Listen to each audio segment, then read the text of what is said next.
কুপনের ব্যবস্থা রেখেছি। ভোগ বিতরণের আয়োজনে ভোগ বিতরণ অনুষ্ঠানে আমরা আসবো। সকলে দর্শন যদি পেয়ে থাকে আমার অনুষ্ঠানে আসবো।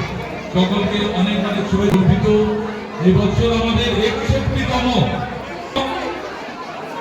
আমাদের মহানাম যজ্ঞ নাম সংকীর্তন অনুষ্ঠিত হলো এবং সকলে মিলে সহযোগিতা করবেন। আগামী দিনে মন্দিরের কাজ এখনো বাকি আছে। আমাদের ডেকোরেশন আছে, পাতলিয়া কদবেলতলা কালী মন্দির প্রাঙ্গণে আজ কীর্তন শেষ হয়ে গেল, আজ ভোগ আরতিও শেষ হয়ে গেল, বিদায় হয়ে গেল। জয় রাধে রাধে, জয় গিরিধারী গোপাল, জয় শ্যাম।